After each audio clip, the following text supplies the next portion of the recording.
And from Luzon, we'd like to ask Governor John Mendoza. Good morning, Gov. Lito. Good morning, Senator Villar.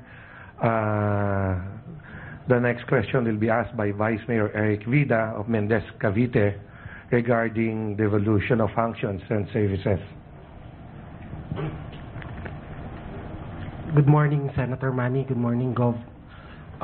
If elected President, Senator Manny Villar, what devolved functions do you like to take back? And in the reverse, what additional functions being performed now by the central government will you hand over to the LGUs? And as a follow-up, Mr. Senator, how will you ensure that devolution rules are complied with? Alam mo, itong ating local government code, nakikita ko na nagko-complain halos lahat ng tao rito. Panahon na rin para reviewin natin lahat ng aspeto ng local government code. Mga 18 taon na yan, o 19 na taon na eh. Medyo, may at least konting mga yung nakita natin, nakamalian, maitama na. At dito kukunin natin lahat ng opinion ng mga local government official dahil sila ang involved dyan. At opinion din ng nasyonal. Pero doon halimbawa, yung nais kong bigay halimbawa yung kalusugan, yung sa hospital, dito parati may gulo eh. Dahil sa maraming local government, ang hindi kaya talaga na sila yung sumagot dito sa aspeto ng healthcare. And dito nakikita ko kawawa yung ating mga kababayan dahil sa reluctant ang ating national government sa pag-take over, paglalagay ng maraming ospital, lalo-lalo na yung mga tertiary, pero hindi naman kaya ng lokal. Kaya dito dapat resolvehin natin to. Kinakailangan pumasok dito national o kaya magkaroon ng sistema ng pag-ahayos sa pondo. Ang sa akin kasi, hindi tayo pwede mag-isa-isa. Yung kalusugan nakikita ko na pinakamahalaga.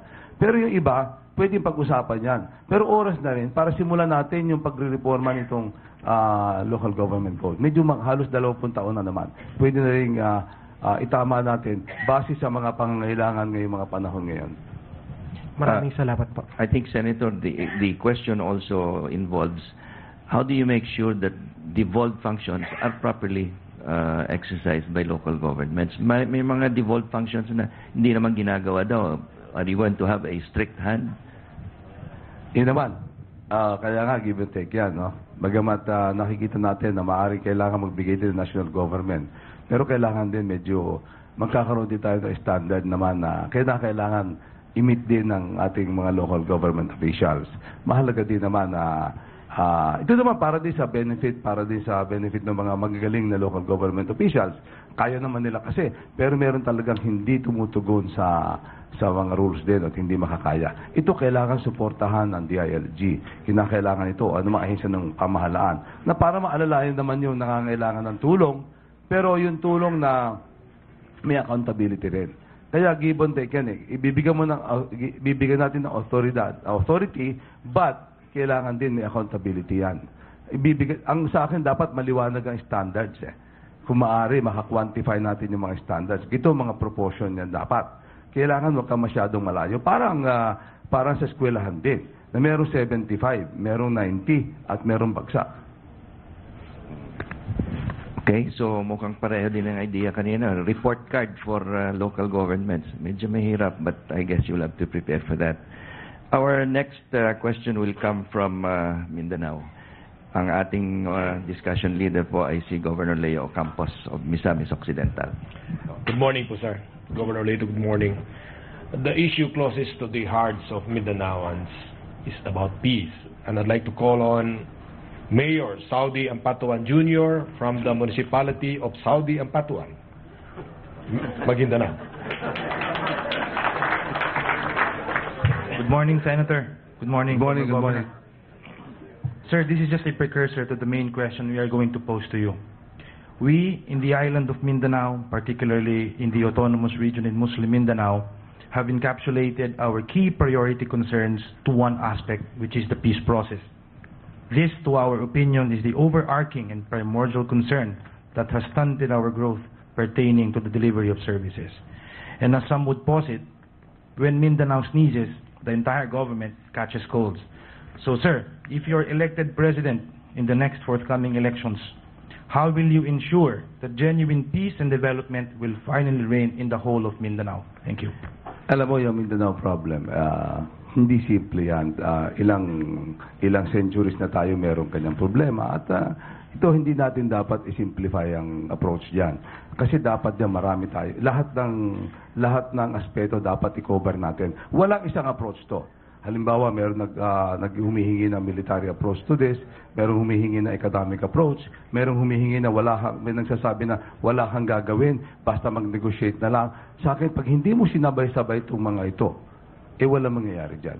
Una-una, yung Human Development Index, ito yung buhay ng mga tao. Pinakamababa yung ARMM. Nalalaman natin na yung level ng edukasyon, pinakamababa sila.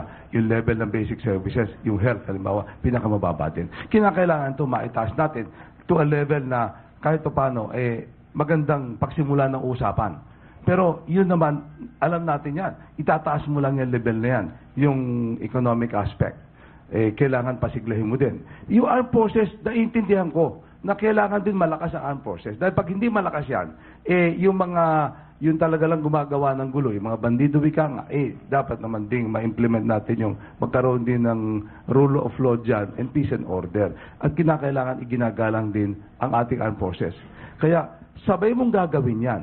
Yung pagpapataas ng Human Development Index dyan, yung lahat ng basic services, isasabay mo yung pagpapalakas din ng armed forces. At pagkatapos dito sa negosasyon, dapat siguro kukuha tayo ng isang bansa na hindi bias. Ang problema kasi baka may bias ang isang bansa, napapagsuspetsahan kagad yung motibo. Halimbawa, hindi sa Malaysia, halimbawa, baka mas magandang, kasi may claim tayo dyan, baka mas magandang Indonesia na lang. So, tuloy rin dapat ang peace process, tuloy din dapat ang usapan. Okay lamang naman may tahimik muna tayo, okay munang ayusin muna natin yung mga premises. Ayusin muna natin yung para magkaroon ng tiwala muna lahat. Pagka nagkaroon ng tiwala ang magkabilang panig, diyan magkakaroon ng seryosong usapan. Pero pag hindi pa natin nakukuha yung pagtitiwala, yun muna ang asikasuhin natin. Pero mahalaga na meron yung proseso na yan. Huwag nating isipin na malulutas to kagad.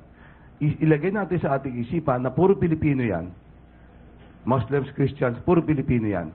Pero ang mahalaga, maiangat natin sila, tuloy-tuloy lamang ang usapan. Ima-manage mo lang yan Hindi mo masosolve kagad dyan, ima-manage mo lang na magkakaroon ng katahimikan dyan para dumating ang mga investments, magkaroon ng mga trabaho ang taga Mindanao. Thank you, sir.